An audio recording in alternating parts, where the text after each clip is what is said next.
I took a job as a fire lookout in British Columbia. The rules left by the last guy are keeping me. When the helicopter lifted off and shrank into the cloud-thick sky, I knew I had crossed a boundary I couldn't easily step back over. The thud of its rotors faded into the mountainous hush, and suddenly I was alone, truly alone, on a ridge of black pines and wet stone.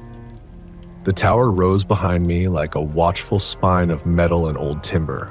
My new home. My refuge, or so I'd told myself. I had come to British Columbia disappear, to lose the noise of my old life somewhere remote enough that even memory would get tired of chasing me. The rangers offered isolation. I took it without hesitation. The recruiter didn't care why I wanted the solitude. They only cared that I could sit in a wooden box for weeks on end and report wildfires. It sounded simple enough. Monastic even. But the first thing I noticed when I pushed open the creaking door of the lookout cabin was that someone else had been less enthusiastic about leaving. The air inside still held the impression of another person, the faint scent of stale coffee, pine sap, and old books. A mug with a ring of dried brown sat on the counter. A wool jacket hung limply from a hook beside the map table. And in the center of the room, on the desk facing the panoramic windows, was a leather-bound notebook. A single sheet torn from it lay on top. 5 short lines were written in hurried block letters. The rules: 1. Don't acknowledge anything you see between midnight and 4 a.m. 2. If something knocks on the stairs, stay silent. It's not asking for help. 3. If you hear your name from the tree line, shut the blinds. Eyes down. Wait. 4. Never look at your reflection in the glass after sunset. 5. If dawn comes late, don't leave the tower. No explanation. No signature. No context. A joke, I told myself. A rookie hazing tradition. Some lookout before me probably laughed himself breathless writing these to spook the next guy. But the pen strokes were uneven, the letters pressed deep enough to nearly tear the page. That didn't read like the handwriting of someone amused. I lifted the notebook and thumbed through it. Most of the pages were blank, but a few toward the back had been ripped out violently, ragged edges like torn skin. Only one short entry remained. If you're reading this, I hope you have the sense I didn't. Follow the rules. Don't get curious. The sentence ended abruptly, as if the writer had been pulled away mid-thought. I closed the notebook and set it aside. The room suddenly felt tighter. The radio cracked softly on its mount, a reminder that I should check in with base. When I did, the dispatcher, a woman named Dana, sounded relieved to hear my voice, like she'd been expecting something else. "That tower's been empty longer than it should have been," she said. "Good to finally have someone reliable up there." I almost asked why it had been empty at all, but decided not to. I didn't want to sound paranoid on my first day. The sun was sliding behind a bruised wall of clouds when I climbed the metal stairs to the observation deck. The forest stretched in every direction, a dark sea of cedar and spruce rolling over ridges and hidden valleys. Mist clung to the treetops like something alive, shifting and curling in ways I couldn't immediately explain. British Columbia was supposed to be beautiful, and it was. But there was also something else, an oldness, a weight, like the land had been thinking long before people ever stepped foot here. The wind rose, whistling through the tower beams. It carried the scent of cold water and moss. I closed my eyes and tried to breathe in the peace I'd come here for. But peace didn't feel like this. This felt like being watched. Back inside, night closed in fast. The windows darkened to mirrors, and I caught myself almost looking directly at my reflection before remembering rule number 4. I let the blinds fall shut. Ridiculous. I didn't believe in campfire stories. I didn't believe in rules scrawled by unknown hands. But something about them clung to the air, an electric sort of tension like waiting for thunder. I heated a can of soup on the small propane stove, ate half of it, and pretended not to hear the soft tapping on the tower's metal frame. Probably branches, wind, weather. It came again, this time underfoot on the stairs. Knock, pause, knock, knock. something deliberate, something patient. I froze, spoon halfway to my lips. My first instinct was to call out, "Hello? Ranger service? Anyone there?" But my eyes drifted toward the notebook. Rule 2. If something knocks on the stairs, stay silent. I waited. Seconds stretched like pulled taffy. My heartbeat thickened in my throat. The knocking stopped. I let out a breath I didn't know I'd been holding and forced myself away from the table, pacing the small room to shake the tension out of my muscles. It was day 1. My mind was playing tricks, alone in a strange place. After years of trying to outrun everything wrong in my life, I was primed for fear. Around 11:30, the wind died completely. Usually that kind of silence should be soothing, but this one pressed against the walls, thick as wet wool. A new kind of quiet, like the world was waiting for something. I crawled into the narrow bunk and shut off the lamp. The darkness settled heavily, and the cabin's wooden structure creaked as if uneasy in its own bones. Sleep didn't come easily. Whenever I started to drift, some small noise pulled me back. A rustle of branches, a faint clicking from the radio, the distant groan of shifting trees. The forest was alive in a way I didn't recognize, humming with a pulse older than the land charts pinned on the wall. My eyes snapped open at 12:17 a.m. A voice. Outside. Soft. Drawn out. Almost gentle. The sound slid through the black air like a warm breath across the nape of my neck. Every muscle locked. My thoughts turned rigid, frozen around the single word. My name, not shouted, not desperate, just spoken, as if whoever or whatever was out there knew me intimately. I didn't move. I didn't breathe. Rule 3. If you hear your name from the tree line, shut the blinds. Eyes down. Wait, the blinds were down. But I wasn't looking down, I was staring into the dark, just at nothing but the sound of my name curling up toward the tower. Elias, come down. The voice was wrong. Not human wrong, not monster wrong, just misaligned, like someone replaying a recording in a key that didn't exist. My palms went slick. Slowly, cautiously, I lowered my gaze to the floorboards. The voice repeated my name once more, quieter this time, almost disappointed. And then the forest went silent again. I stayed awake until dawn. It arrived late, slower than it should have, like daylight was being held back by something unseen. For a moment, I wondered if Rule 5 was about to punish me. But then the first pale light bled across the ridge, weak but real. I didn't leave the tower, not yet. Instead, I sat at the desk, opened the leather notebook again, and finally believed the last man who had written in it. Follow the rules, don't get curious. But I had already been curious the moment I stepped foot inside this place, and curiosity, I suspected, was exactly what this forest was waiting for. Dawn arrived the way a reluctant witness steps into a courtroom, hesitant, subdued, as if afraid of what it might reveal. Pale strips of light seeped between the blinds, and only then did I dare to move from the bunk. My joints ached from holding myself still for so long. I half expected to hear the voice again as my feet touched the floor. But the forest outside was quiet. Too quiet, I thought.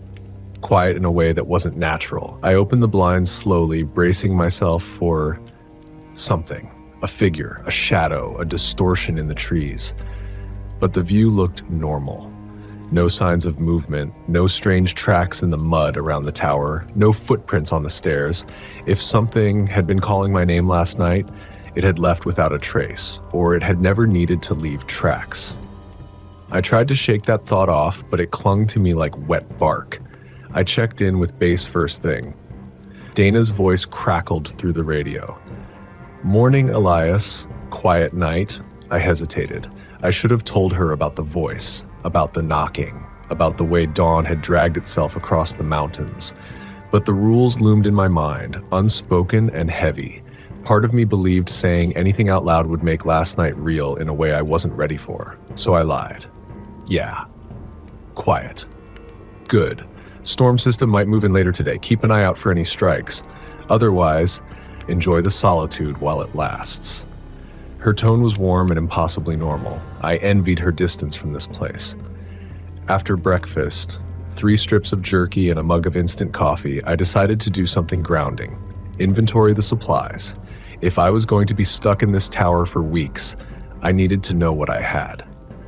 The previous lookout had stocked well. Canned goods, batteries, rope, a first aid kit, flares, water jugs.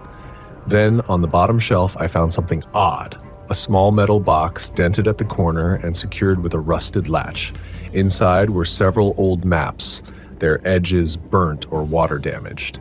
Each one had markings in red pencil, circles, arrows, notations written in the same frantic block letters as the rules. Near the edge of one map, right where the tree lines sloped toward the valley, a single phrase was scrawled: "Don't follow the sound. It doesn't lead anywhere real." A chill crept up the back of my neck. I shoved the maps back into the box and returned it to the shelf, this time tucking it behind a crate where I couldn't see it. I didn't like how quickly this place was shaping itself into something familiar without ever explaining why. Outside, the morning grew brighter. Sunlight caught droplets on pine needles, turning them into glittering threads. Under different circumstances, the view might have been beautiful, peaceful, healing, even. But beauty is a thin skin.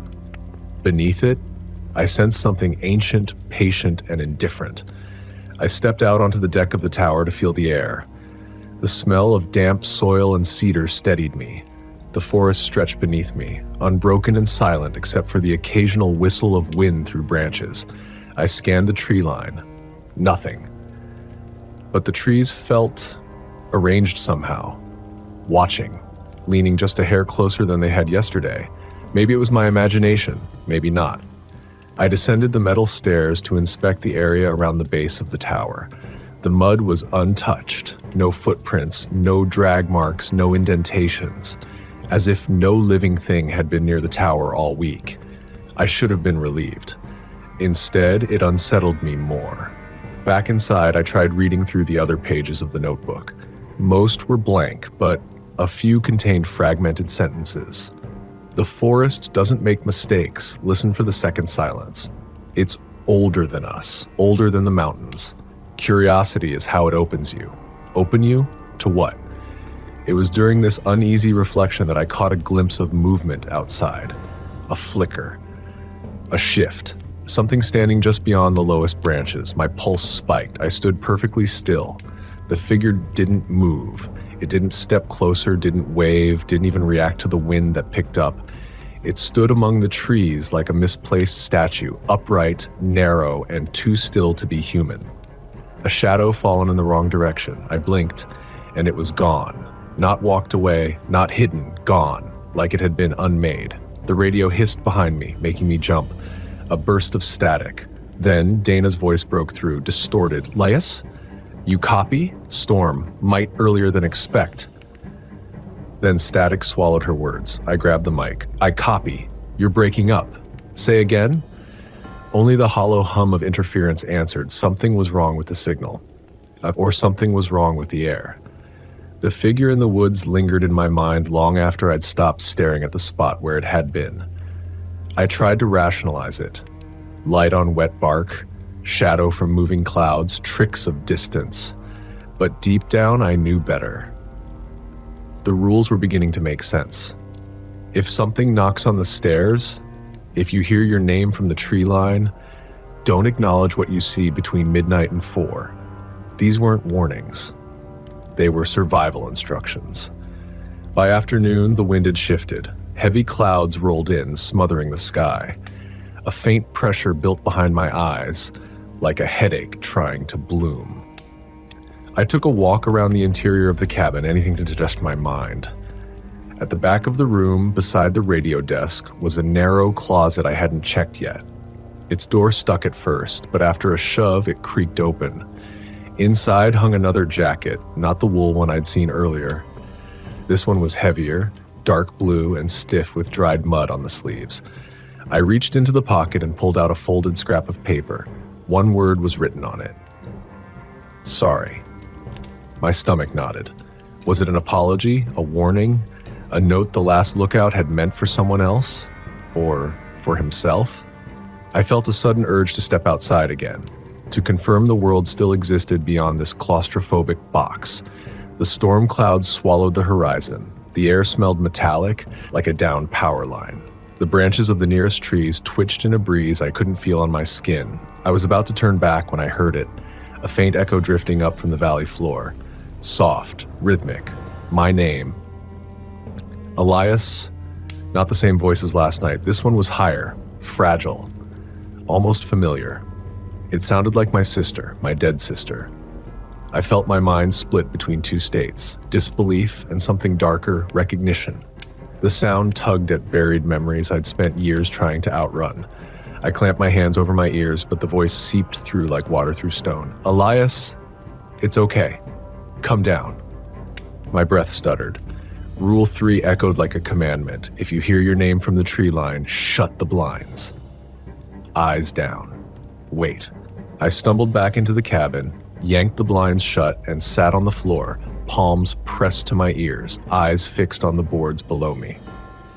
The voice persisted for several minutes, then abruptly it stopped. The silence afterward felt heavier than the storm clouds above. I didn't move for a long time. When I finally looked up, the room seemed different, tilted, as if the air itself had shifted ever so slightly out of alignment.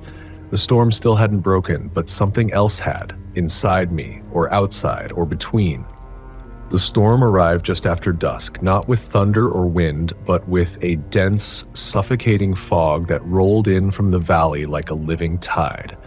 It swallowed the trees, the horizon, the last scraps of daylight. By the time I noticed how thick it had grown, visibility had shrunk to barely 20 feet. The tower swayed faintly. Not from wind, but from something heavier in the air, as though the atmosphere itself had gained weight. I stood at the window, watching the fog lick slowly up the metal stairs, one step at a time. It clung to the railings, coiled around them like pale fingers. I shut the blinds before it reached the platform. The room dimmed, safer yet more claustrophobic. I checked the time, 8:49 p.m., hours to go before midnight. Hours before the rules took their sharpest form. I needed something to do, anything to keep my thoughts from spiraling. The notebook sat on the desk, waiting. I opened it again, flipping past the blank pages, past the frantic notes, past the torn edges. At the very last page, one I hadn't seen before, something new had appeared. A single line, written in handwriting not matching the previous lookouts. Smoother, sharper, as though carved more than written. You're hearing correctly. I froze. I hadn't written it. I hadn't even touched the back pages earlier. I would have noticed. You're hearing correctly, as in the voice last night. The voice earlier today. My sister's voice. My breath stuttered. The edges of the room blurred. I slammed the notebook shut and shoved it across the desk hard enough for it to hit the lantern and fall to the floor with a dull thud. No. I refused to believe whatever was happening had reached inside the notebook. That was too close, too intimate, too deliberate. As I bent to pick it up, the radio crackled. At first it was just static, the gentle hiss I was used to, but then a faint pattern threaded through it, almost like breathing, slow, quiet, rhythmic. Then, Elias, my entire body turned cold. Not my sister this time, not the voice from last night. This one was male, older, worn down to a rasp like vocal cords frayed by screaming. I reached for the radio mic, hand trembling. Hello? Who is this? Static. Then don't look at it. The voice was shredded by interference, each word dragged through gravel. What? Who is this? Can you identify yourself? Don't look at... A harsh burst of static cut him off, followed by a low hum that vibrated through the floorboards. Not electrical, not mechanical. Biological, like something enormous purring in its sleep.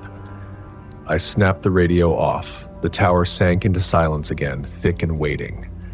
I backed away from the desk, heart thudding against my ribs. The notebook, the radio, the fog, they were closing in, shrinking the world down to the size of this wooden box. I needed air, even if it was tainted with fog. I cracked the door open. The fog pressed against it like a body, sliding inside in slow coils. It carried a damp cold that seeped instantly into my skin. I stepped out onto the deck. The world was white, soundless, depthless. The fog wasn't just heavy, it was directionless. My ears couldn't pin anything down. Every sound seemed to come from everywhere and nowhere.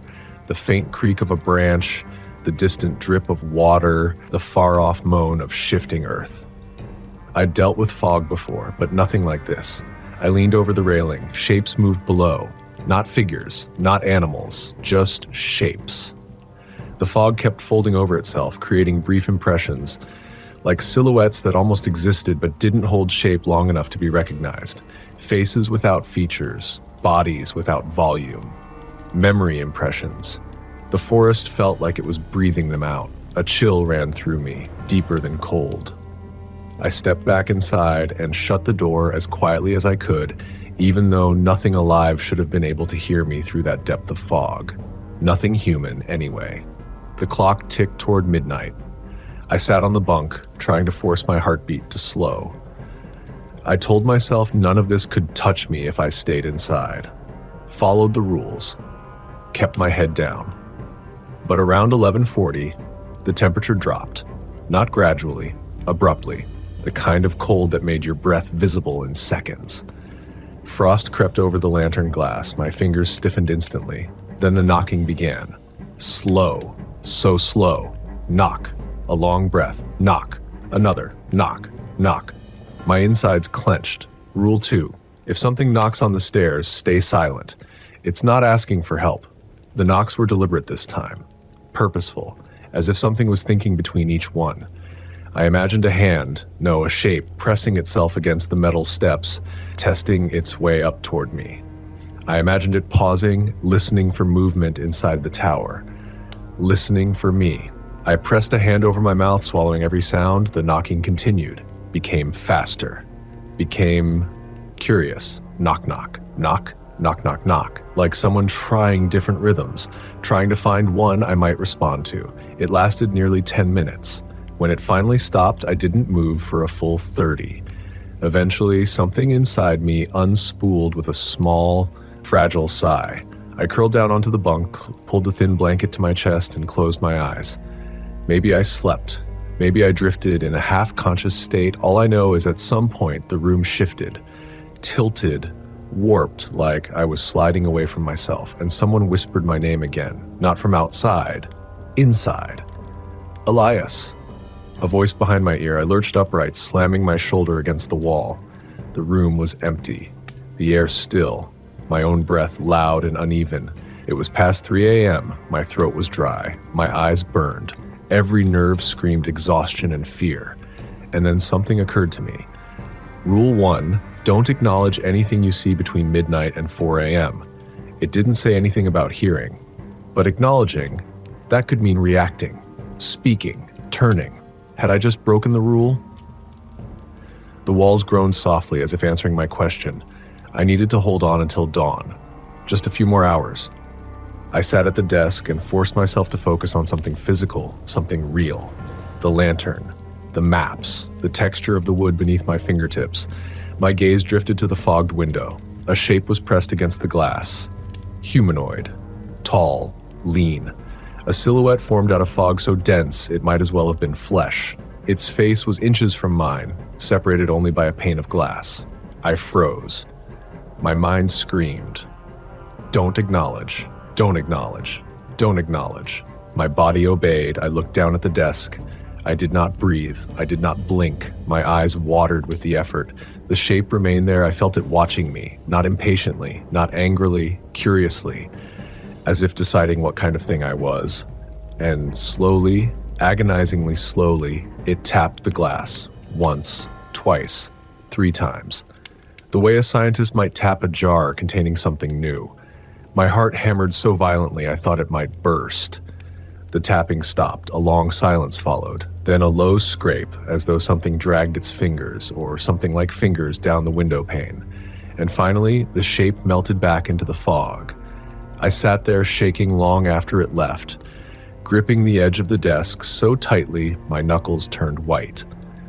I didn't move until the sky faintly, reluctantly began to lighten. Dawn arrived late again, much later than it should have, and this time I wasn't sure if the rules would save me, or if they were only delaying the inevitable. I don't remember how long I stood in that fog, clutching the lighthouse door as if it were the only solid thing left in the world. The wind whipped in strange circular bursts, never blowing in one direction for long, almost as if it were circling me, testing me. Behind me, inside the lighthouse, the air was warm and stale, smelling faintly of old wood, salt, and something older, like damp pages sealed away for decades. Ahead of me, the island stretched out in a shape that didn't feel entirely natural. A slope too steep, a path too straight, rocks arranged in harsh lines instead of the randomness nature usually preferred.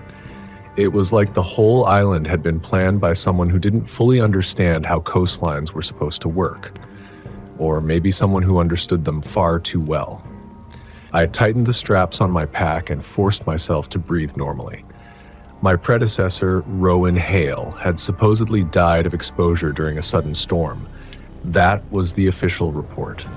The agency had said he lost his bearings and wandered. But a lighthouse keeper on an island the size of a city block doesn't wander, not unless something led him away or chased him. I shut the door behind me. The fog swallowed half the lighthouse instantly, as though the building itself were being erased. My boots crunched along the gravel path leading toward the storage shed. Rule 3 from Rowan's journal echoed in my mind. Do not open the shed after midnight. If something knocks from inside, ignore it. When I first read it, I assumed it was some kind of twisted humor, a joke to unsettle the new guy. But standing here now, the shed barely visible through the wet haze, the rule no longer felt funny. I kept walking, trying to focus on my duties, on routine, on anything predictable. Because predictability was safety. Predictability meant control. My mother used to say that every rule was written because someone had once made a mistake. Every broken rule had a ghost attached. And I'd broken enough rules in my childhood to know she wasn't just speaking metaphorically. The fog thinned as I approached the shoreline. The tide was low, revealing bands of slick black rock that formed deep fractures.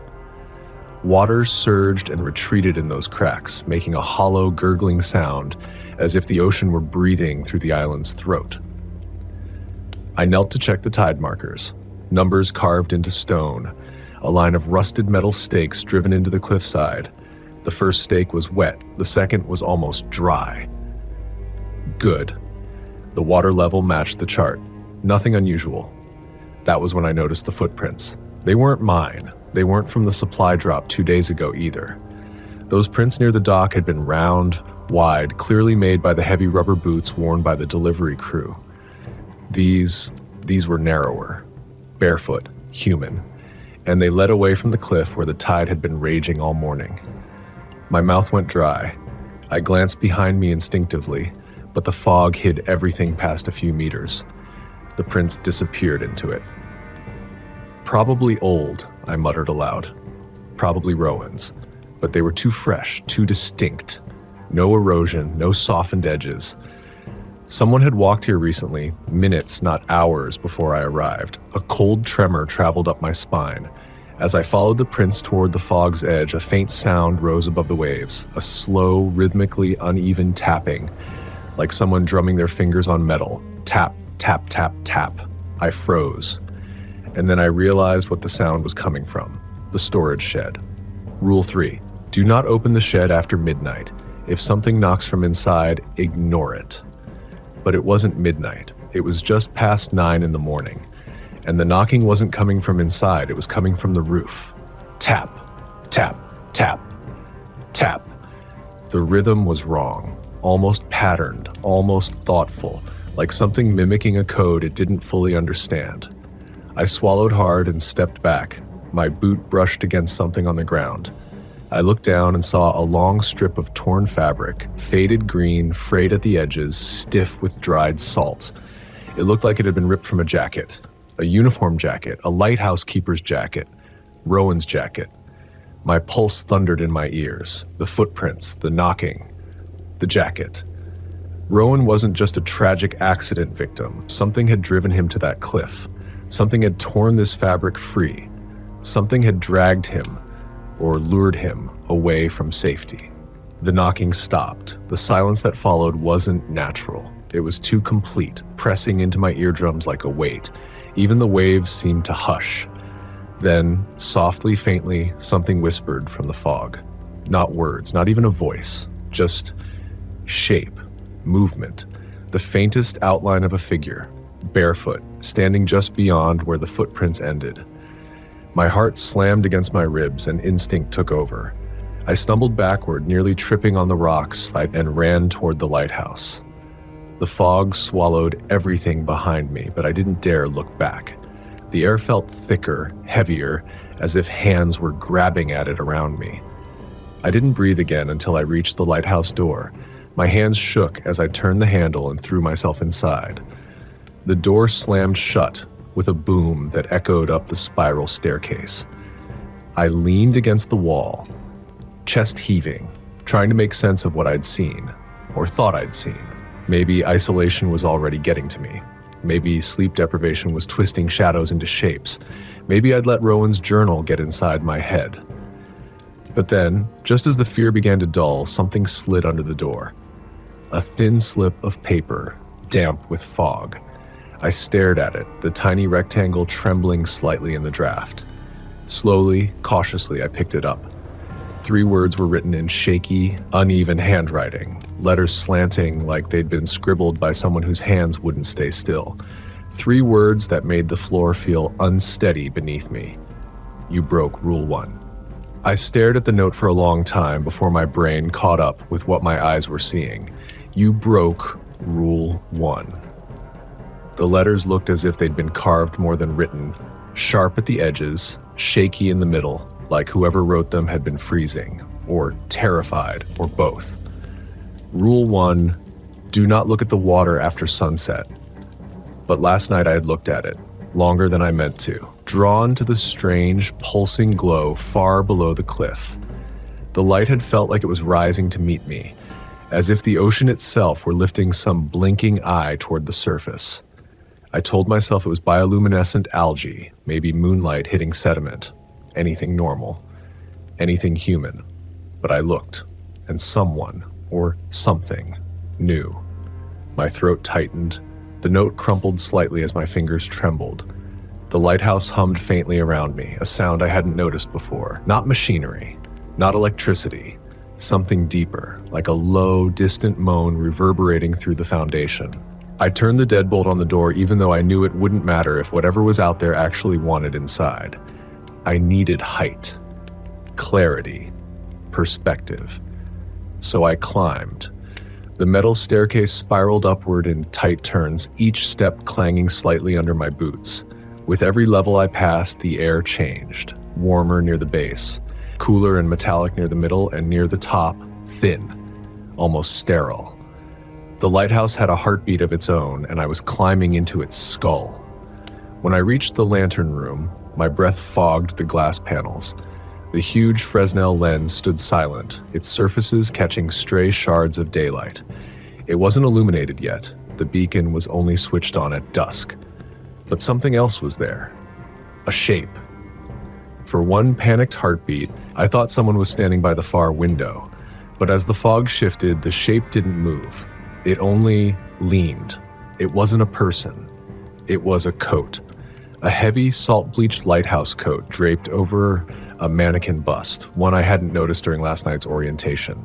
But that wasn't the part that made my stomach twist. The name stitched into the collar read, Rowan Hale. I stepped back so fast my heel hit the metal railing. The room seemed to tilt, shadows bending unnaturally across the ceiling. Someone had brought his coat up here. Someone wanted me to see it. No, someone wanted me to wear it. The mannequin was roughly my height, its shoulders broad, its posture expectant. A fresh gust of wind rattled the glass. I inhaled sharply and instantly gagged. The coat smelled faintly of rot, of seawater that had seeped into fabric and stayed there too long, rotting wood, old blood. I forced myself to step toward it, back inspecting the pockets. If Rowan left anything behind, anything at all, it could explain. My fingers brushed something stiff, Paper? Cardboard? No, it was a photograph. I pulled it out slowly. A black and white snapshot, water smudged and grainy. It showed the island's cliff edge and Rowan himself standing near it. But he wasn't looking at the camera. He was looking down, at the water, at something rising from it, though the grain and damage made the shape impossible to decipher. A blur. A coil? A limb? A glow? My lungs tightened. I tore my gaze from the photograph and shoved it into my pocket. I didn't have the luxury of deciphering mysteries while standing in a tower made of glass with fog pressing against the windows like a living thing. I needed to regroup. Think. Back downstairs, the air felt thicker, heavier. The lighthouse seemed smaller. The walls closer. Everything hummed with a low vibration I couldn't explain. My mind raced back to the note. Who had written it? How had they slipped it under the door without me seeing? And why did the handwriting look eerily like Rowan's from the journal? No, that couldn't be right. Rowan was dead. They'd flown his body back to the mainland. There had been a funeral. I'd seen the notice. Unless a scraping sound jolted through the silence, metal on metal, from the first floor. I stiffened. My pulse kicked hard in my throat. Scrape, scrape. It came from the maintenance hatch near the floorboards where the generators fed into the main grid. I approached slowly, crouching. The hatch vibrated faintly, as if something beneath it was pressing upward. No, not pressing. Scratching. Something was scratching to get out. I reached for the heavy padlock, meaning to secure it tighter, but before I touched it, a voice whispered through the metal. Faint. Warped, like someone speaking underwater. Elias. My name. It said my name. I stumbled backward, hitting the wall. The sound stopped instantly, like it had never been there. Only the wind remained. I didn't realize I was shaking until my hand knocked over a glass lantern on the table. It shattered on the floor, scattering fragments like thin teeth. I needed answers. Now. Rowan's journal was still on the desk where I'd left it last night. I grabbed it and flipped past the rules, past the entries about weather patterns, power outages, supply delays, until new handwriting appeared. Sloppy, rushed, scrawled across half a page. If something calls your name from below, don't answer. If you hear footsteps in the fog, you are not being followed. Do not run. If you receive a note you didn't write, burn it. If you see yourself near the cliff, don't approach. The next line was smeared with water, the ink bleeding. But I could still make out most of it. Rule 1 is the most important. They only notice you once you've looked back.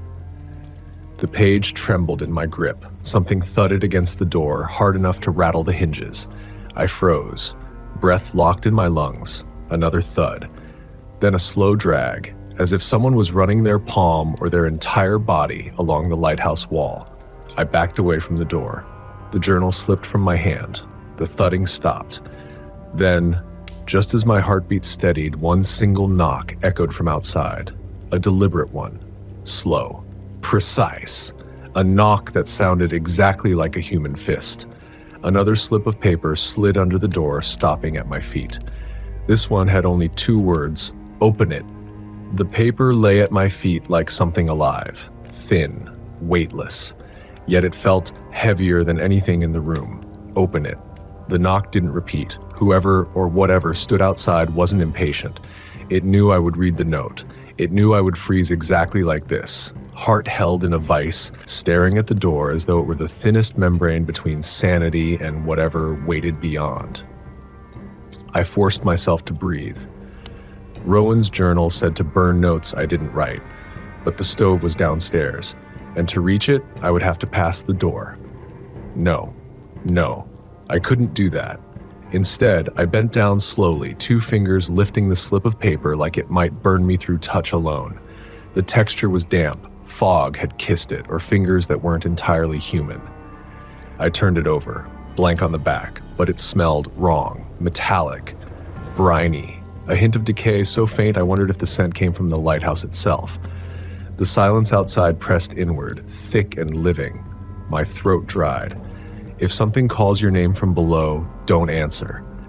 If you receive a note you didn't write, Burn it. Every rule echoed in my skull like a bell. I wasn't going to open the door. Not now. Not ever. I tore the note into 4 pieces, my chest tight with panic, and shoved them into the small metal ashtray near the window. I struck a match, dropped it in, and watched the flame crawl over the paper. It curled and blackened, shrinking into nothing. The smoke rose in a thin thread, twisting in a way smoke shouldn't, as if part of it lingered longer than the rest, studying me. When the last ember died, I whispered, "Not opening it." For a second, nothing happened. Then came a soft tapping sound, not on the door, above. I tilted my head up. Another tap, right overhead against the metal ceiling of the second-floor platform just beneath the lantern room. Tap, tap, tap. Unhurried, measured, like footsteps that didn't follow gravity. Something was walking on the ceiling. I backed toward the staircase, every instinct screaming to run, but every rule screaming louder.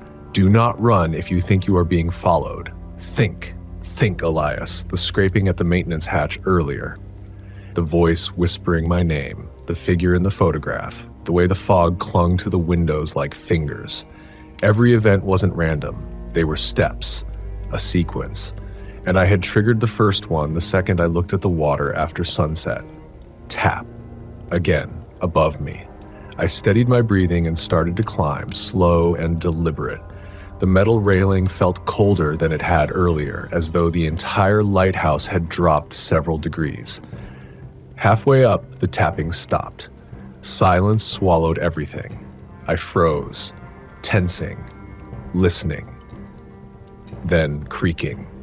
From the lantern room, someone moving inside. I took another step up. Another creak answered me. The spiral staircase felt endless, each step another heartbeat in the throat of the lighthouse. When I finally reached the landing, I stopped just before the lantern room door. The handle was still. The glass panels misted from the inside, though I wasn't breathing near them. I wiped a small circle with my sleeve and peeked through. My own reflection stared back, distorted slightly by the curve of the glass. But behind my reflection, no, that wasn't right. A shape stood where the mannequin had been. Not quite human, not quite wrong. Its arms were too long, its shoulders too still, its head tilted toward the window at an unnatural angle like it was listening for something below. I stepped back too fast. My boot scraped the metal floor. Inside, the shape snapped its head toward the sound. My pulse hammered. I pressed myself against the wall, refusing to blink. The silhouette didn't move again. It only waited. After a full minute of stillness, I forced myself to retreat down the steps, one slow footfall at a time. When I reached the bottom floor, I avoided the door entirely and moved toward the supply cabinet. Rowan's journal had mentioned something I'd ignored last night. Keep the blackout covers handy. You'll know when. I ripped open the cabinet and found them, heavy, tar-like cloths designed to cover windows during storms. But the air outside wasn't storming. The fog wasn't natural. The tapping wasn't human. Maybe this was the moment he meant.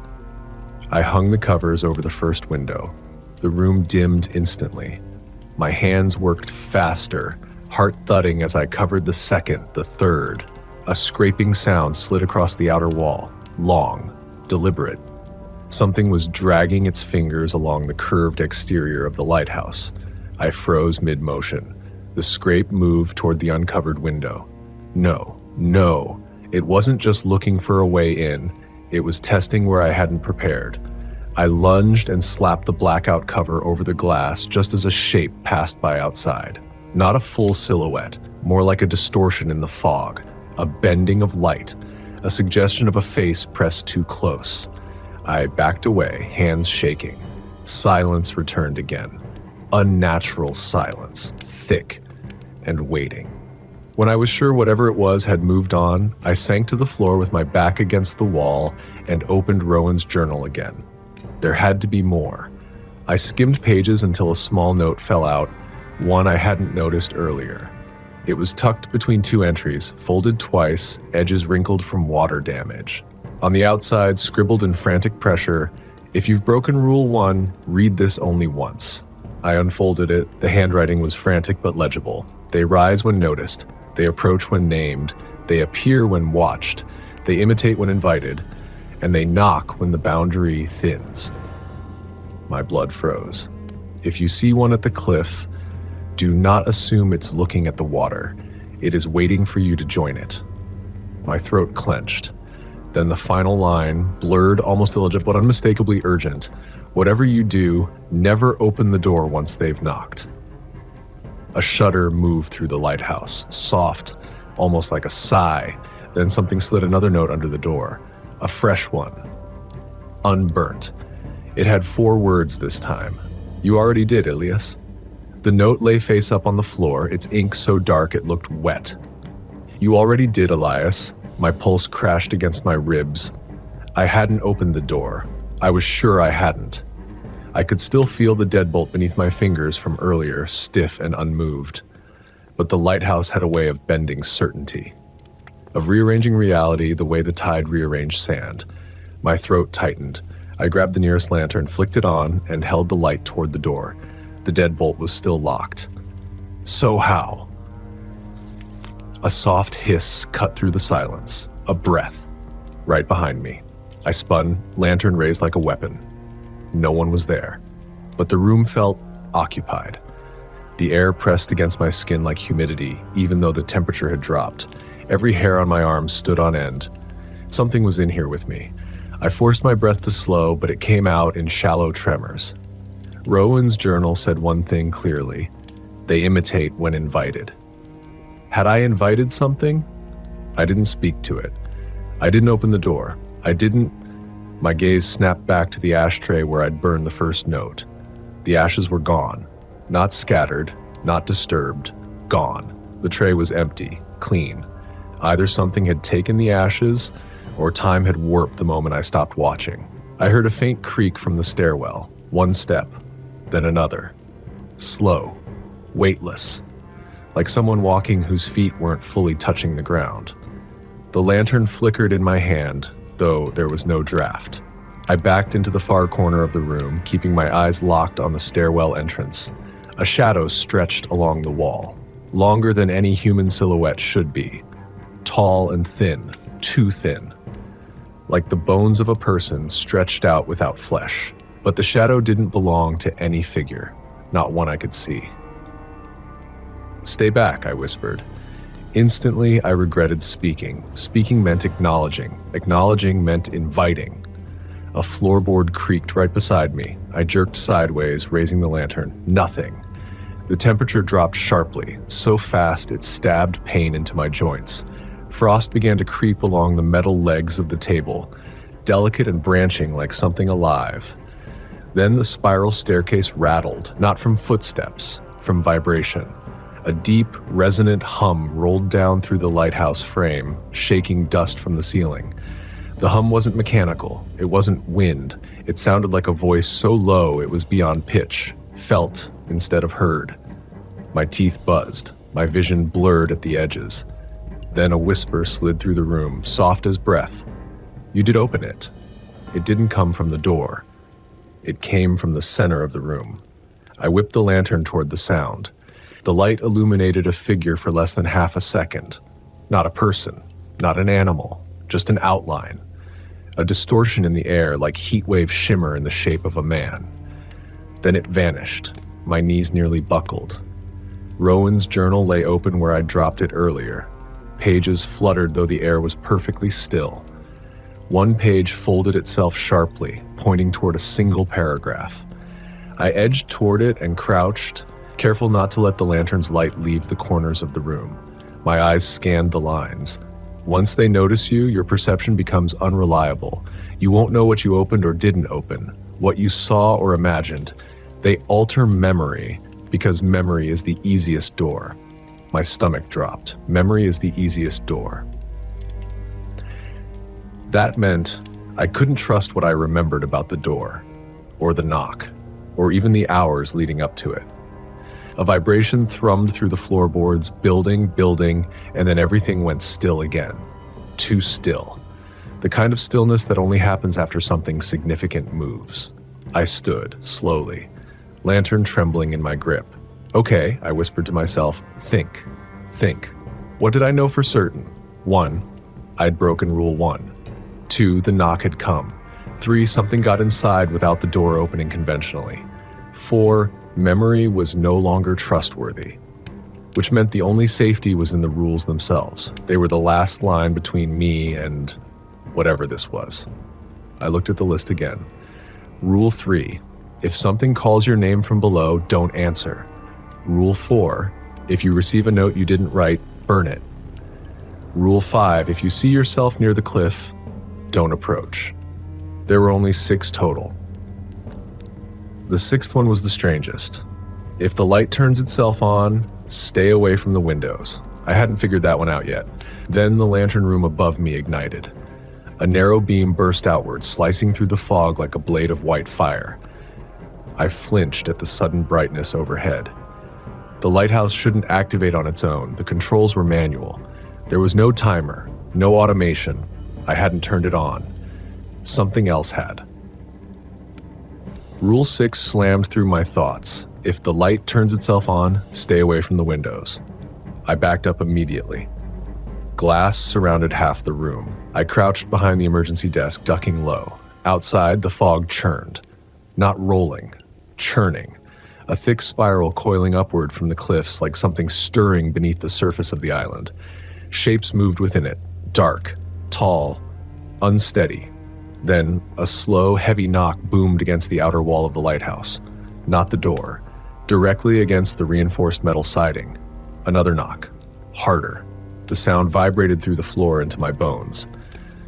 They weren't trying to get in. They were signaling. A third knock. Then a faint scrape across the wall. I peeked toward the stairs leading down. The maintenance hatch, the one something scratched earlier, was vibrating. Rapidly. Something was trying to push it open. My breath hitched. Rowan's handwriting echoed in my skull. They rise when noticed. They imitate when invited. A cold realization stabbed through me.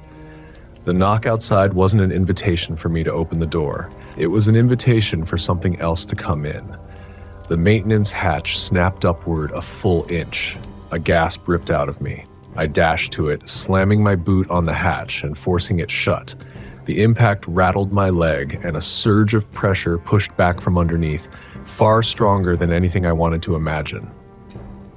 I grabbed a metal stool and jammed it atop the hatch, anchoring it with my full weight. The hatch thumped once from inside, then went silent. My lungs burned, my vision blurred, but slowly, too slowly, the pressure beneath my boot retreated. I didn't move for a long time. When I finally stepped back, the lighthouse was quiet again. Not safe, never safe, but quiet. I turned and froze. A new note lay in the center of the room. I hadn't heard it slide. I hadn't seen it fall. It hadn't come from the door. I picked it up with shaking hands. Only one line this time.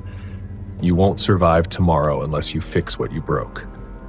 Beneath it, 3 words were written in a different ink. Start at sunrise.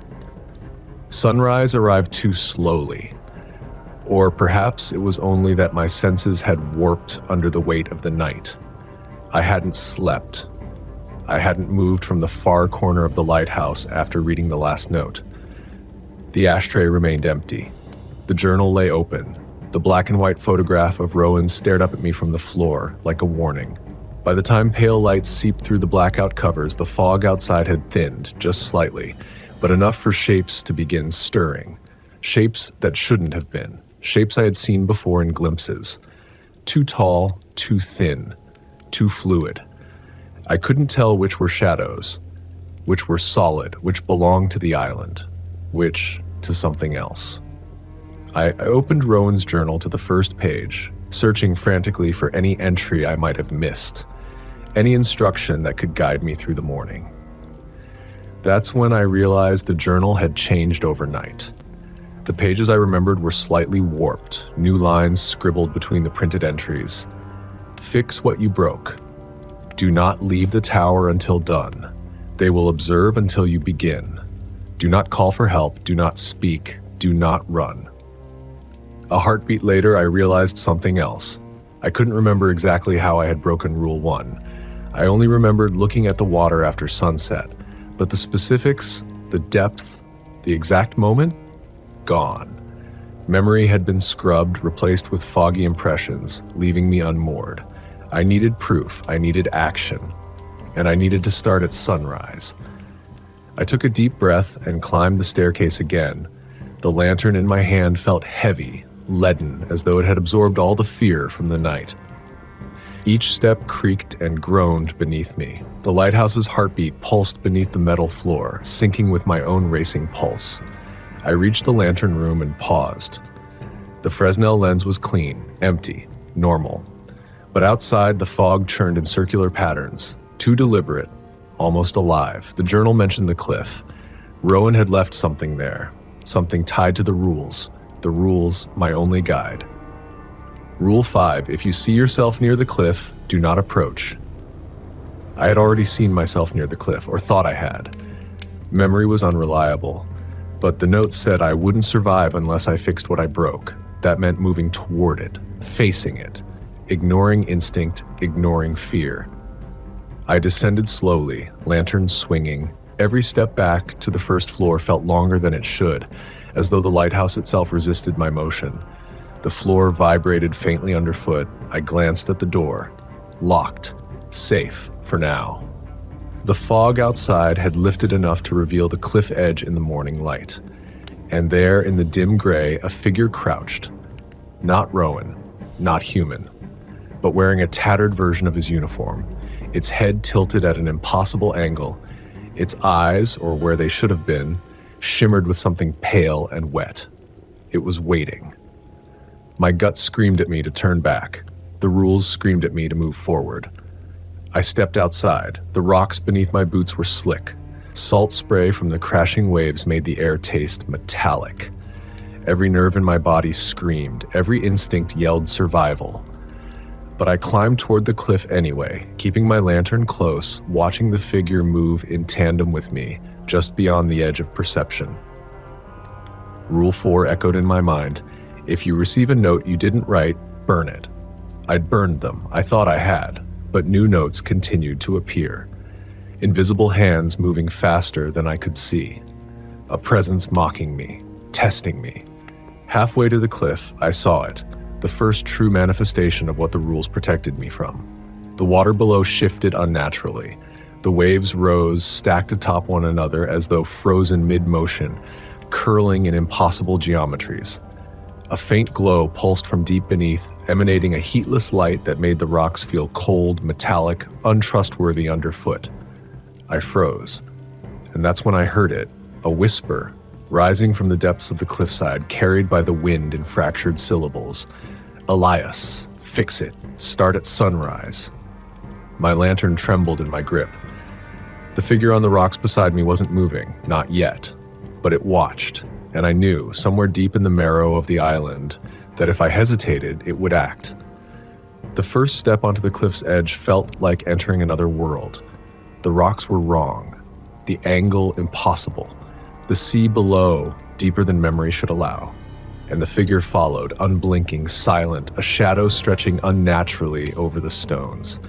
I glanced down at the water, remembered Rule 1, and my stomach twisted. Do not look at the water after sunset. I hadn't broken it intentionally. I hadn't wanted to. But the consequences were here.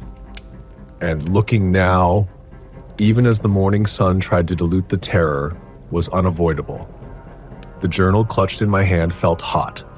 I flipped it open to the final page, the one Rowan had scrawled most frantically. The eye, the light, the sequence. Correct it before they notice you, or you join them, or worse. I didn't know what the sequence was. I didn't know what them truly meant. But the only thing I knew with certainty was that the lighthouse rules were the only structure in a world now deliberately trying to unmake itself. I took a deep breath and exhaled into the fog. Step by step, I moved toward the cliff's edge. The figure followed without sound. The water pulsed with that unholy glow. And somewhere behind it, something larger shifted in the fog, patient, observing, waiting for me to fail. The cliff edge was narrower than it looked from the tower, the rocks slick with salt and fog. My boots scrabbled for purchase, and every step made my muscles scream, but I had no choice. Rowan's final instructions weren't a suggestion, they were survival. The water below shimmered with that unnatural glow. Not sunlight, not reflection, something deeper. Something alive, or something that had been alive once and learned to imitate it. It pulsed rhythmically like a heartbeat I could feel in my chest. The figure beside me had stopped moving, frozen at the same distance I had maintained from it the entire climb. Its tattered coat flapped in the wind, though there was barely any breeze. Its head tilted, watching me, or the water, like a predator studying prey. I swallowed. My hands were trembling, but the journal was clutched tight. My eyes fell to Rowan's final page, the words scrawled in frantic ink. The eye, the light, the sequence. Correct it before they notice you, or you join them, or worse. The eye, the light, the sequence. I had no idea what that meant, but instinct told me that the water held the answer. I leaned over the edge just enough to see, and my stomach dropped. The glow wasn't random. It formed a pattern. Lines, spirals, circles, shapes that should have been impossible, geometries that would make Euclid weep. And in the center, something stirred. Something enormous, something coiling, something that seemed to watch through the water, not with eyes I could comprehend, but with awareness, with cognition. I stumbled back, hand clamping the edge of the cliff. The figure mirrored my movement, perfectly synchronized, not like a human mimic, like it was tethered to me or to whatever stirred below. The journal's next line screamed at me from the page, "Do not look. Correct the sequence without observing it directly." I shook my head, my thoughts spiraled. How could I correct a sequence I could not see? And yet the rules existed for a reason. They were protection. They were order. They were sanity's last scaffold. I closed my eyes, took a deep breath. Step by step, I positioned myself along the cliff's edge, guided by memory and instinct. Not looking, not thinking, only moving according to the shapes in my mind, imaginary yet precise. The letters on the journal whispered in my imagination. I, light, sequence. I reached into my pack and pulled out the tools Rowan had left. Small metal rods, ropes, and a series of markers. Simple objects, yet each felt heavy with purpose.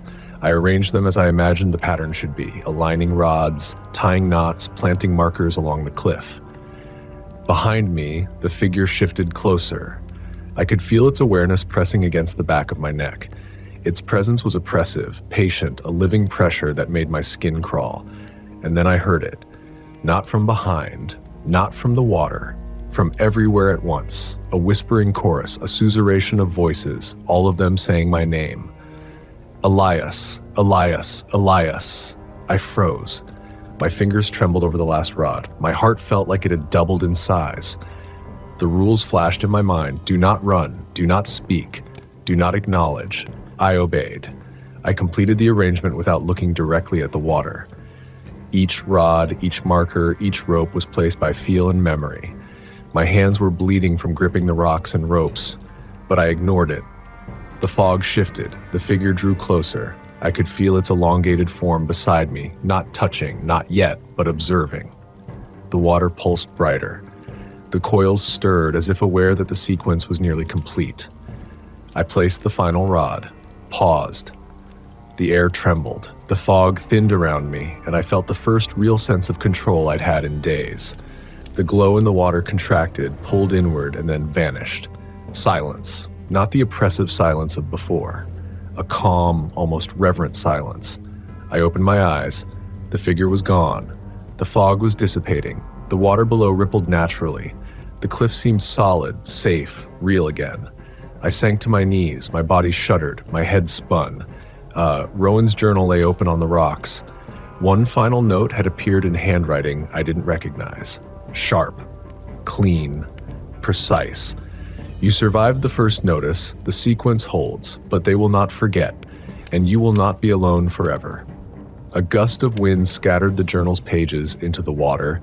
I barely had time to snatch them before they vanished.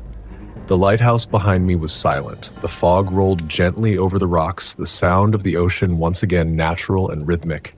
And yet, I knew. Somewhere deep in that unfathomable glow beneath the water, something waited. Patient. Immense. Indifferent to time, human life, and logic itself.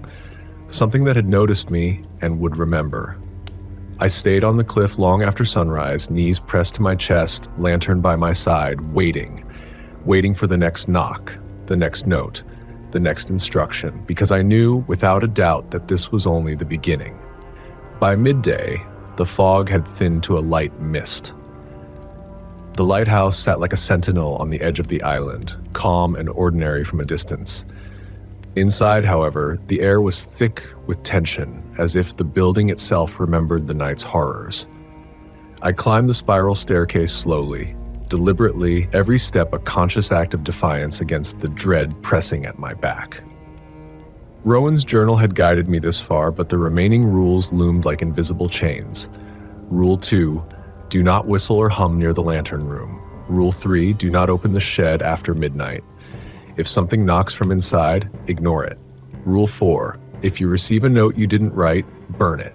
Rule 5, if you see yourself near the cliff, do not approach. Rule 6, if the light turns itself on, stay away from the windows. I had already broken Rule 1. The weight of that violation lingered like a bruise beneath my ribs. The others I had barely touched, but the sequence had shown me that even a single misstep could be fatal. The lantern room door loomed above. I paused, hand on the handle. I didn't need to see to know the room was empty. Yet the sensation of being observed remained, suffocating, omnipresent. I remembered Rule 2. Do not whistle or hum near the lantern room. I didn't breathe, not audibly, not even through the nose. Every sound carried meaning here. My heartbeat felt like a drum in the silence, too loud, too fast. I wondered if the figure, or whatever it was, could hear it, could sense it, could track me by the rhythm of my fear. I moved inside, careful not to touch the glass panels. The Fresnel lens refracted the sun in gentle prisms. The world outside looked ordinary, almost beautiful, but I knew better. The cliffs below had already shown me a geometry that defied understanding. The water had eyes, or something like eyes. And it remembered. A soft knocking echoed not from the door, not from the hatch, not from any human source, but from the floor. Tiny, deliberate. A slow percussion beneath the metal. Rule 3. Do not open the shed after midnight. If something knocks from inside, ignore it. It wasn't midnight, but the sound was deliberate, aware. It was testing me. My pulse spiked. I didn't move. I couldn't. Movement might be invitation. Then came a whisper. Faint. Nearly drowned by the wind outside. Elias. I froze, remembering Rowan's warning. They will call your name from below. Do not answer. I didn't even flinch. I only listened, every muscle taut, my eyes fixed on the floor as if it could shield me from notice. The knock stopped. Silence pressed in again. The lighthouse creaked. A distant gull cried. The mundane sounds of a normal world, but the tension remained like a cord wrapped tight around my spine. I moved toward the spiral staircase again. My journal was on the desk below. I needed to review the rules, check the notes, confirm the sequence. If the presence was patient, it could wait. I could not. Descending, I noticed the ashtray. Empty, clean.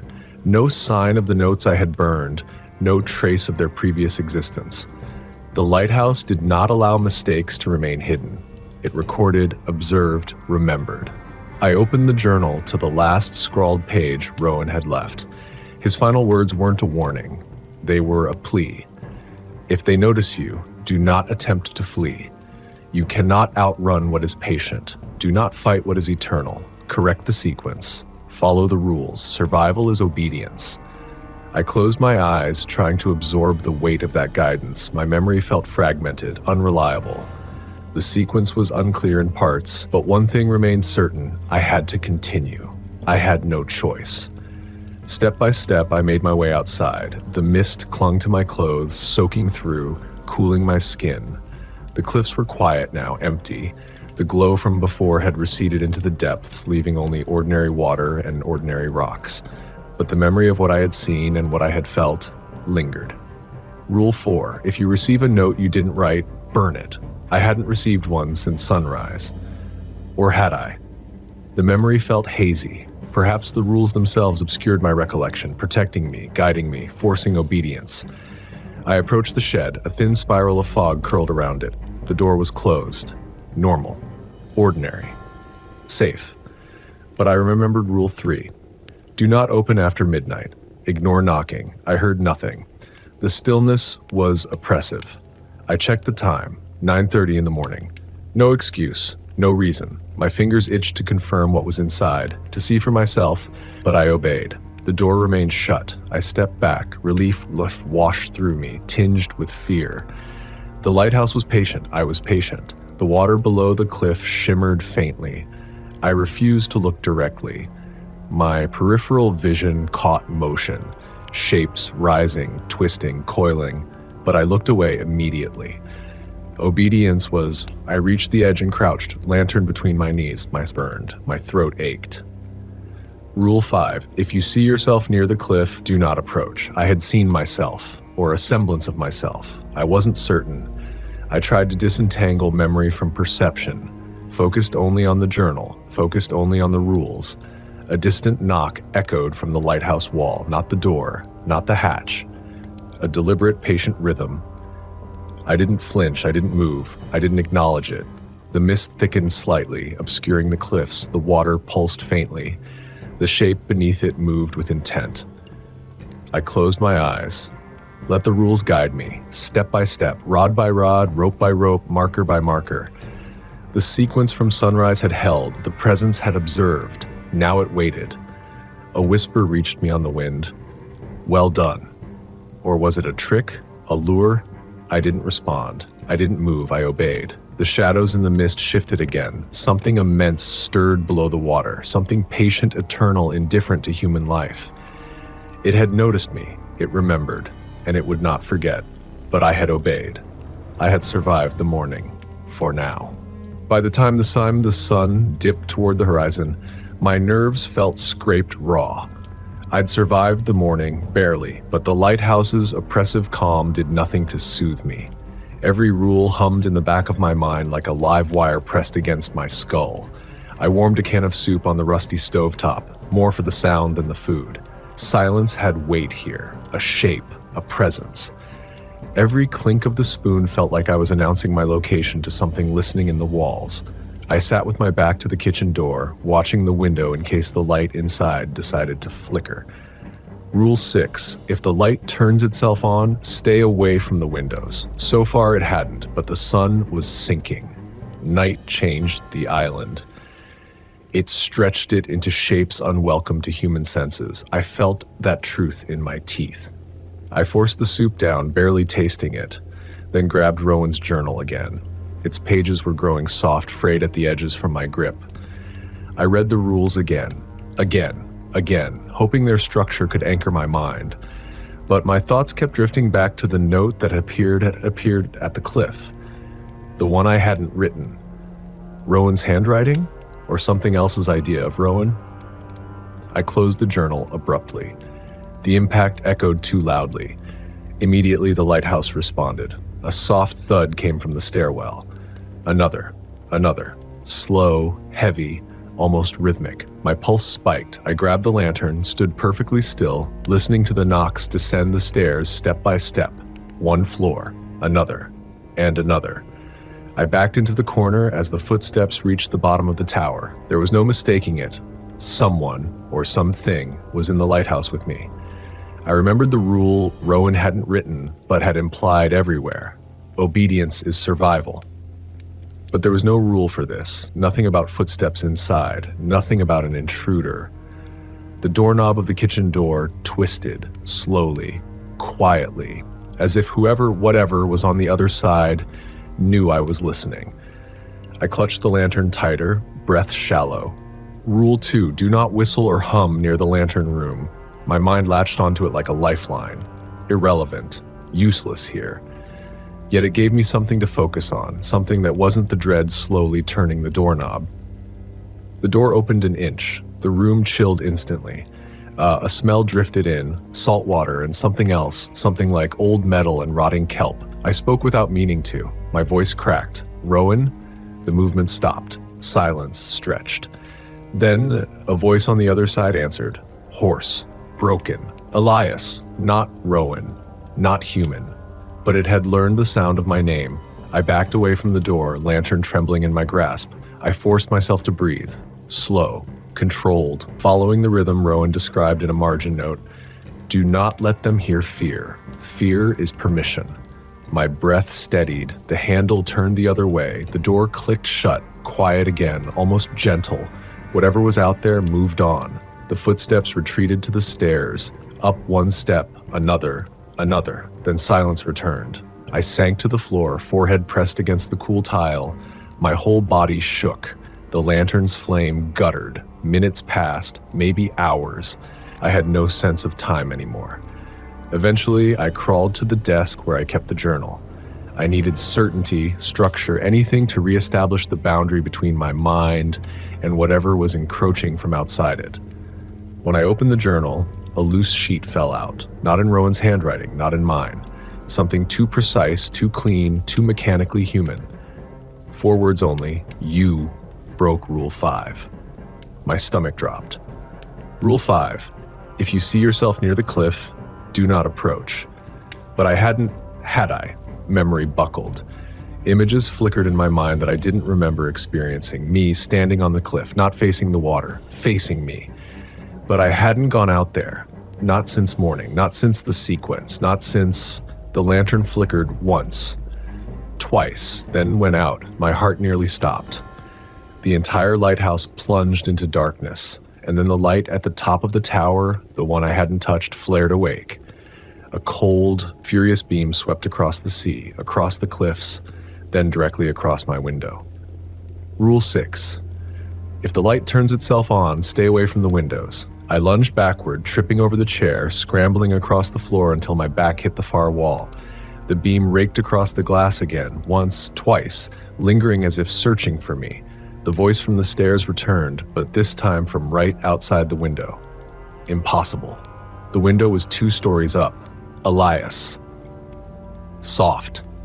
Hungry. Patient. I held my breath, clamping a hand over my mouth.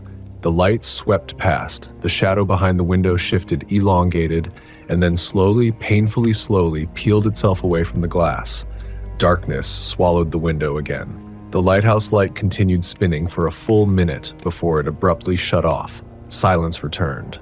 I did not move for a long time, not until I heard a faint tap, tap, tap beside me. I turned. Another note lay on the floor. Fresh ink glistened. They saw you. I exhaled shakily. Then, a moment later, another line appeared beneath it as if written by an invisible hand at that very instant. They remember. And then, now you must obey all the rules or they will make their own for you. My pulse thundered. Outside, something massive moved beneath the water, rippling the surface in unnatural concentric circles. And I understood. Tonight wasn't a test. Tonight was a warning. Tomorrow would be something worse. Much worse. The night did not end so much as thin. Around 4 a.m, the sky remained pitch black, but the air shifted, subtle, almost imperceptible, like something massive exhaled and retreated into deeper water. I remained curled on the floor beneath the desk until the first suggestion of dawn. My muscles were numb, my throat raw, my breath uneven. Every time the lighthouse creaked, I flinched. Every time the refrigerator hummed, my heart spiked. But nothing else moved, nothing else whispered my name, nothing else scratched at the windows. When the horizon finally brightened into a muted gray, I dared to sit up. The 2 notes from the night before still lay at my feet. The ink had dried into a faint metallic sheen, as if the letters themselves weren't fully part of this world. They saw you. They remember. And the last, more ominous than the others, now you must obey all the rules or they will make their own for you. I didn't touch them. Not yet. I needed clarity. I needed I don't know, something familiar, something human. I went to the sink and splashed cold water on my face. The shock grounded me just for a moment. I inhaled as deeply as I could without letting it sound like a gasp.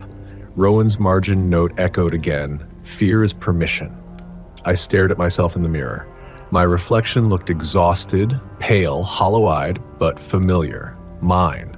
I exhaled in relief until the reflection blinked half a beat too slow. I froze. My reflection's right eye twitched, just once, a tiny, almost imperceptible movement. But my real face did not move. My breath hitched.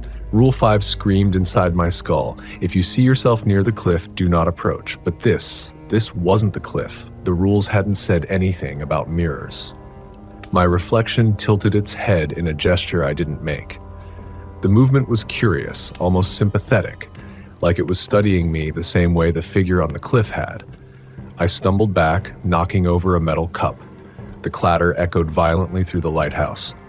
The reflection did not mimic the sound. Its lips curled, not into a smile, not exactly, but into something like recognition. And then it mouthed a word I couldn't hear, but I could feel it. A vibration in the floorboards, a pressure behind my eyes. Elias, I bolted away from the mirror. My footsteps hammered down the stairs, echoing through the spiral tower. I didn't stop until I burst out through the lighthouse door and into the cold morning air. Mist clung low over the ground. The cliffs were quiet. The water below looked normal, gray-blue, choppy, cold. But I understood, finally, why the rules existed, why Rowan had fled, why the instructions felt less like guidelines and more like rituals. The rules weren't protecting me from the presence. The rules were protecting reality itself from me or from what they were shaping me into. Every violation thinned the boundary. Every mistake made it easier for the presence to see me, mimic me, slip closer. And now it had my shape, my face, my movements, minus the imperfect human moments I hadn't realized defined me. I leaned on the railing, steadying my breath. I needed to check the lantern room next. If the light had turned on by itself once, it could do so again. The rules didn't explain why it mattered, but the way the presence had hovered behind the glass made the meaning obvious. I climbed the stairs slowly, listening for footsteps that didn't belong to me. At the top, the door stood slightly ajar. I hadn't left it like that. No breeze could push it open. My hand shook as I pushed it gently.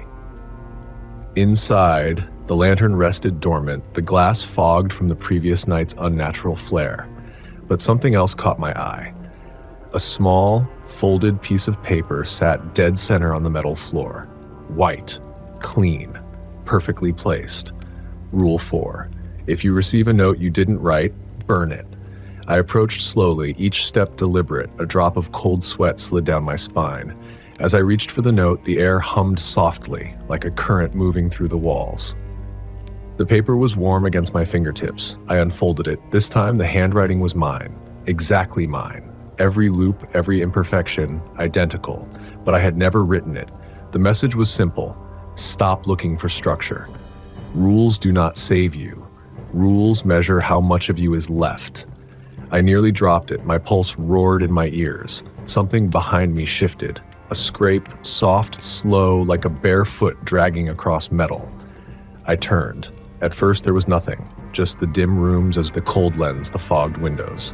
Then, just as I exhaled, a silhouette pulled itself out of the corner. Not stepped, not walked, pulled, as if gravity didn't quite apply to it in the right way. Its proportions were wrong, human but stretched, recognizable but inaccurate. A rough draft of a person, and horrifyingly, unmistakably based on me. Its head jerked at an unnatural angle. Its arms hung too long, fingertips scraping the metal with a slow, deliberate sound. It didn't walk toward me. It aligned itself with me, like two images being stacked into a single frame. My lungs refused to draw air. My blood turned to ice. It stopped an arm's length away, tilted its head, mouthed something, but no sound came out. It didn't need sound. The message formed directly behind my forehead, a pressure like a thumb against bone. You left the mirror. I stumbled backward, slamming into the lantern. Pain shot up my spine. The silhouette flickered, like a bad reflection in water, then straightened, smoothing itself into something closer to my shape. Too close, too familiar. It leaned forward, and for the first time I heard it, not from air but from inside my skull. A gentle, patient whisper, "Obey the next rule, Elias, or I will." My knees buckled, the lantern behind me flickered, unlit yet glowing faintly, impossibly from within. And the silhouette, the imitation of me, slowly lifted a hand and pointed downward like toward the base of the tower. A new rule was waiting, not Rowan's, not mine, theirs, and it was coming for me. I don't know how long I stayed collapsed on the tower floor after the radio died. Seconds, minutes, maybe an hour. Time had already loosened its grip on me earlier that night, but now it felt like it had dissolved entirely. I remember the taste of metal in my mouth, the sensation that the boards beneath my cheek were breathing, rising and falling in slow, unnatural rhythms. And beneath that, like a second pulse running counter to my own, I felt the beat of something much older. I forced myself upright. My limbs trembled as though I'd slept for days and woken to a body no longer familiar to me. The lantern swayed from its hook, and for a moment I thought someone else was in the room, rocking it gently with a fingertip. But the cabin was empty. The door was barred from the inside, and the rules, the awful, terrible rules, were scattered across the floor like shed skin.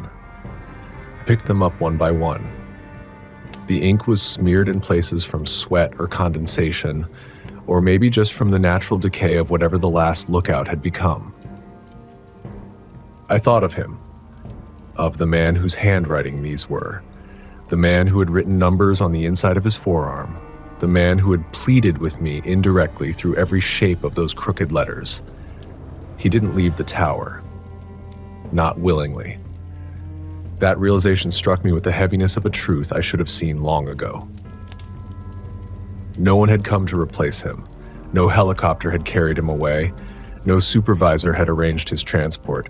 He had been taken by the thing that moved between the trees when the wind stilled, by the lights that flickered like false stars, by the quiet voice that wasn't quite a voice. He had warned me the only way he could. I smoothed the papers on my knee, forcing myself to breathe evenly. As if sensing my attention, the tower shuddered, subtle but unmistakable. The trees around it rustled in a slow circular pattern, as though brushed by a hand the size of a continent. The rules no longer felt like instructions. They felt like scripture. I read them again, every line, and this time the meaning behind them clicked into place with horrifying clarity. Rule 1, never look at the mountains after midnight. Rule 2, if you hear knocking, answer with silence. Rule 3, when the wind stops, count to 13, not 14. Rule 4, if you see a second moon, hide your face. Rule 5, don't break the circle of light, ever. Rule 6, the clock lies. Trust the dark. They weren't about survival, they were about containment. This tower wasn't here to watch for fires. It was here to watch for it, the thing that seeped down from the ridgelines when the sky was moonless, the thing that bent sound and time and direction, the thing older than the landmass itself. A distant crack shook the forest. Not thunder, something structural, something that echoed through the valley as though the entire terrain had split a millimeter along some ancient seam. The boards under me vibrated and dust drifted from the rafters. Then the lantern flickered. Once, twice, then it went out. The darkness came down like a curtain. I didn't breathe. I didn't move. I remembered Rule 5, don't break the circle of light, but there was no longer a circle to keep. My mind began to fracture. The blackness wasn't empty. It was textured, layered, like the underside of something vast shifting overhead. And in that darkness, I heard breathing. Not from any one direction. Not from a creature with lungs, but from the air itself, compressing and uncompressing, pushing against the walls of the tower in slow tidal waves. I reached for my flashlight, my hands clumsy and numb, and clicked it on. Nothing happened. Not even a dying flicker. I tried again. Still nothing. I could feel pressure building behind my ears, the way you feel changes in air pressure before a storm, but magnified, concentrated, as though reality itself were bending around the tower. Then a low hum drifted through the room. At first, I thought it came from the walls, then from the floor, then from inside my own skull. It sounded like an enormous choir humming a single, sustained note, so deep it bypassed hearing and vibrated directly through my bones. My teeth hurt. My eyes watered. I pressed my palms to my ears, but that only made it clearer. Closer. Colder. And then the darkness outside the windows wasn't darkness at all. It was movement. Shapes without edges. Depths without form. Color that was not color, but something more primal, a wavelength evolved long before eyes existed. They pressed against the glass without touching it, sliding like liquid gravity. I felt nauseous just looking at them. My brain couldn't decide what it was perceiving, couldn't categorize it, couldn't survive it.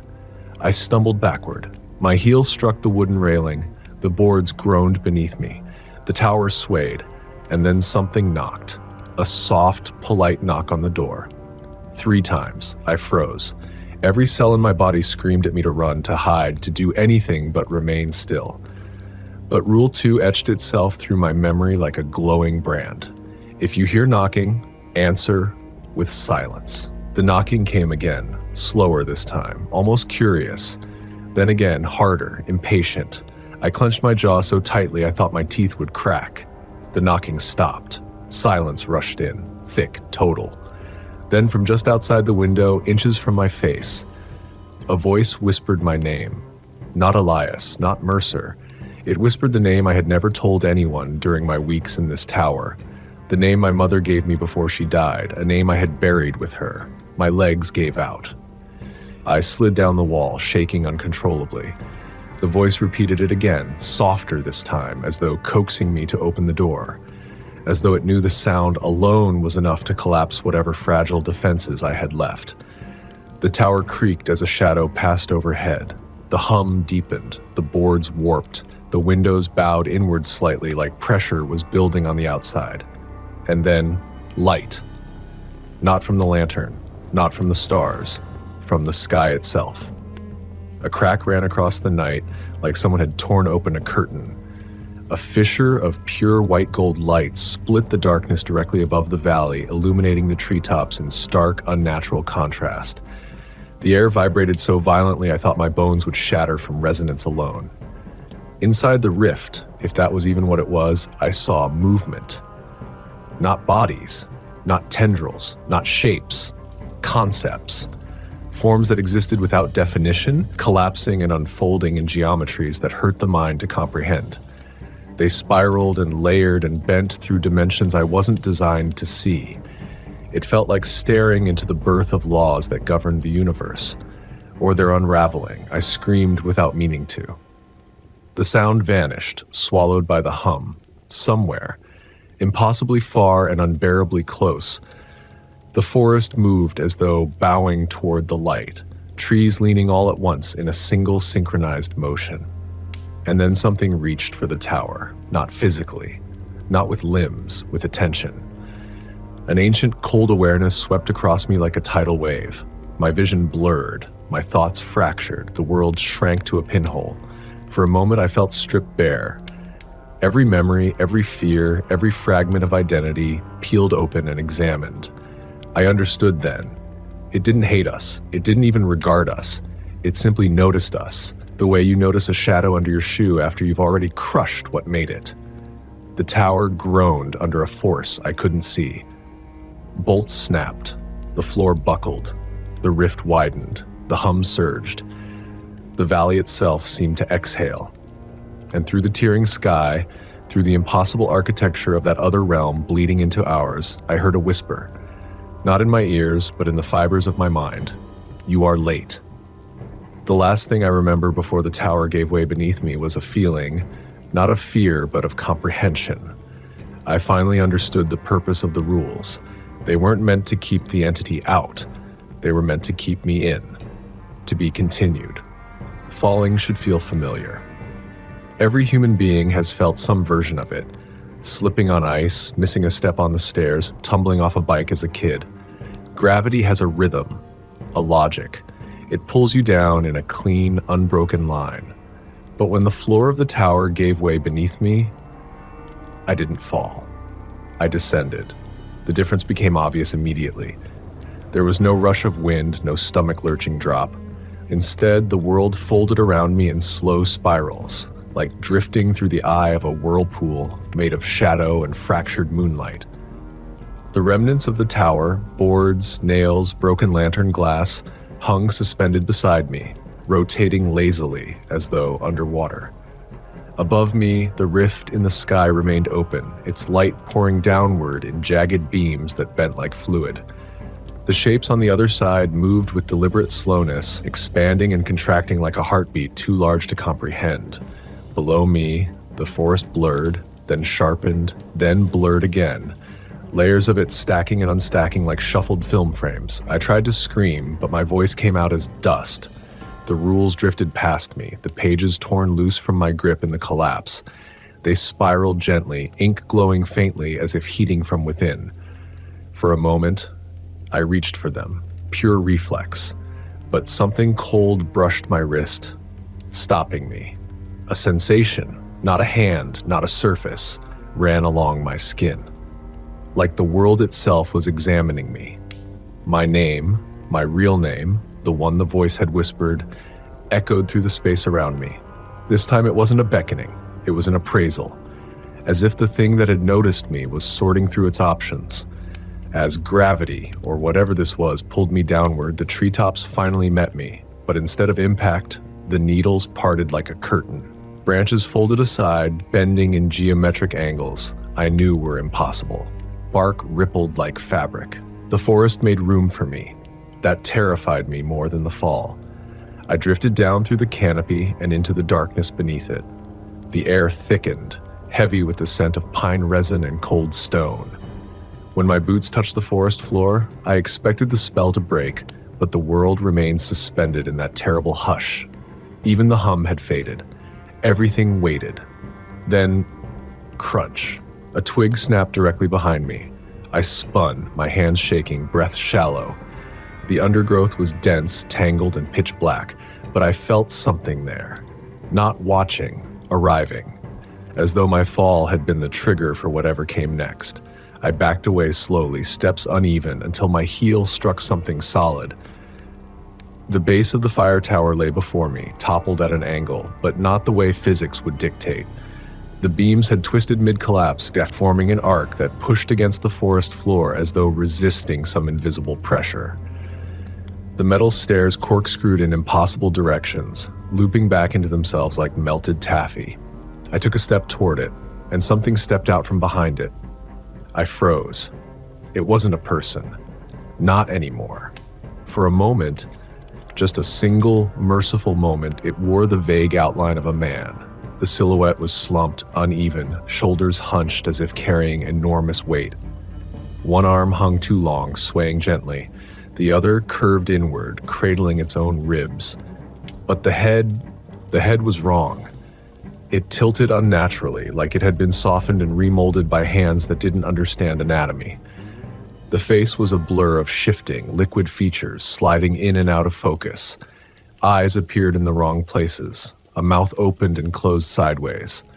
But there was something familiar about it, something that scraped at the edge of memory. The figure raised its long, trembling arm. In the warped hand, I saw faint black marks, ink stains on the skin. Numbers, letters, jagged, smudged rules written in desperation. My throat closed, the last lookout, or what remained of him. "You," I whispered, but the word died in the air. The figure jerked toward me, its limbs lagging behind by a full second, like a badly synced recording. It opened its mouth, its sideways, shifting mouth, and a voice poured out. Not speech, not language. A sound like paper tearing in reverse, the forest bent with it. Trees bowed again, this time toward him. I stumbled backward, tripping over exposed roots, and landed hard. My palms scraped against the earth, but the pain barely registered. I crab-crawled away, eyes locked on the distorted figure as it lurched toward me in jerky, unnatural movements. But then it stopped. Not because of me, because the light above us pulsed. The rift widened, stretching across the sky like a wound reopening. The air hummed. The trees shivered. And the figure, once the lookout, convulsed violently, collapsing inward on itself like wet cloth. Its limbs folded into impossible angles, its body compressed, distorted, then straightened again. And then it pointed at me. A trembling, jerking gesture. Not to warn me, to indicate me. As if responding, the rift's light sharpened into a single, narrow beam that speared down through the atmosphere and hit the forest floor 5 feet to my left. The ground sizzled, leaves curled inward. The soil cracked, splitting in a widening circle as though something beneath it pushed upward. I scrambled to my feet, legs shaking uncontrollably. The last lookout's ruined voice shuddered across the clearing, a garbled sound that made my vision swim. He pointed more urgently. Faster. Desperate. A command, or a plea. I didn't understand which. Then the soil split open, not in an explosion, not in a natural fissure. It peeled back, like fingers pulling apart fabric. Beneath the earth was not rock, not roots, not water. It was sky, black sky, starless, depthless, forming an anti-horizon that rippled with faint pulsing patterns. Structures moved within it, dim, shifting spires that grew and receded like breathing mountains. A second rift. No, its reflection, its echo, as above, so below. A whisper crawled into my mind, cold and calm. The rules were chains, and you broke them. The beam of light from the sky rift intensified, connecting the two ruptures, above and below, into a single column of pale, vibrating brilliance. Everything in me wanted to run. But something deeper, a primal, bone-deep instinct, told me running wasn't an option anymore. The last lookout staggered toward the beam. His form stretched, then compressed, his body warping the closer he came. His mouth opened in a silent scream. He wasn't pointing at me. He was pointing at the only exit left. The beam, the light, the threshold. Because whatever was coming through the widening cracks was coming fast. The earth buckled beneath my feet. A massive tremor swept through the clearing, knocking me to one knee. The air thickened, pressing against my skin with choking force. The column of light pulsed once, twice, in rapid succession. On the third pulse, something immense stirred below the forest floor, rising like a leviathan breached through dimensions. And I knew, if it reached the surface, if it fully entered our world, there wouldn't be a world left to enter. The lookout's ruined body leaned toward me, face collapsing and reforming in cycles, voice stuttering like a broken radio. But one recognizable word escaped the distortion, clear as a bell. Go. And then the ground tore open behind him. A black shape, faceless, formless, impossibly vast, rose like a tidal wave, blotting out the light. I ran. Not away from the beam, toward it. As the world split open on both sides of me, I threw myself into the column of blinding light, and the universe inverted. The light swallowed me, or perhaps I swallowed it. I can't tell which came first. The sensation of weightless fall, the sense of the forest, the cliff, the tower, the rift above, all collapsing into a singular pulse of brilliance that burned behind my eyes. I could feel my own heartbeat, but it was smaller now. Weaker, a fragment of its former rhythm. The universe had room enough for more, and I was no longer the center. I landed, or what I assumed was landing, inside a void that wasn't a place. There was no up, no down, only the column of light extending infinitely in both directions, surrounded by shapes that my mind tried desperately not to name. They were everywhere and yet nowhere. Watching, waiting, patient in a way that made time itself feel like an insect trapped in amber. And then I heard it. A voice, not my own. Not the last lookout's. Something older, colder than language. It resonated inside me, not in words, but in meaning. Rule, obedience. Everything is smaller than you think, Elias. I realized then, the rules weren't for me. They had never been for me. They had been for this. For the containment, the delineation of space and thought, a scaffold to keep the entity in check, and I had broken them. I drifted, or fell, toward a glowing lattice that hovered in the void.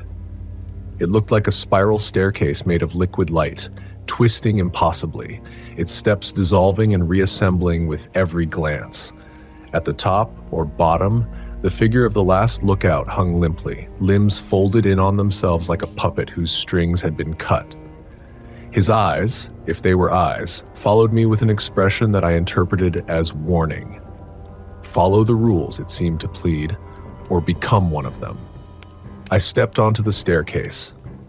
The first step felt solid, then liquefied under my weight.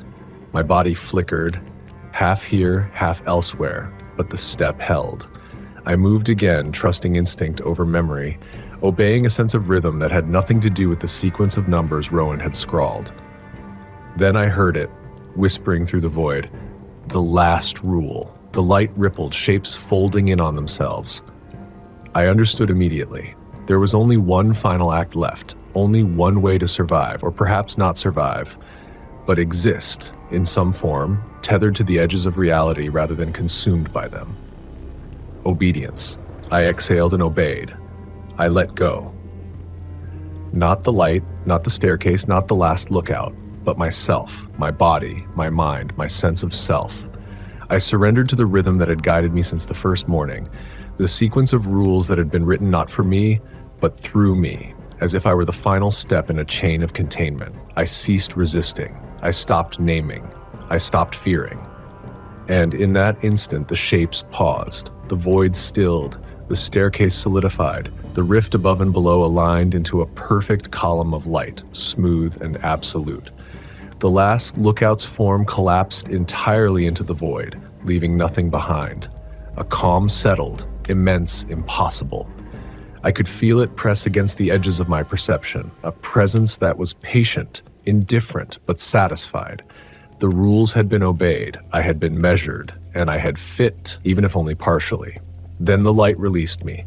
I opened my eyes. The lighthouse was gone, the forest was gone, the cliff, the water below, the sky above, they were all gone.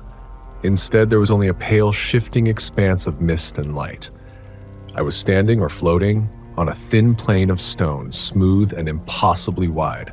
The wind carried no sound. The air tasted faintly of ozone.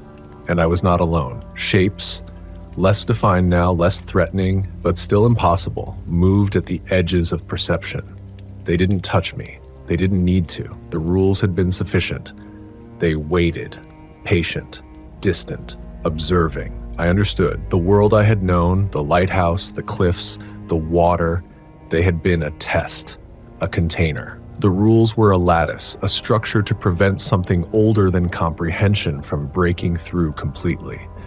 I had walked the sequence, survived the temptation of curiosity, the lure of disobedience, the mirror and the rift. And now I had been allowed to continue, existing, tethered, a witness to a reality that had no edges.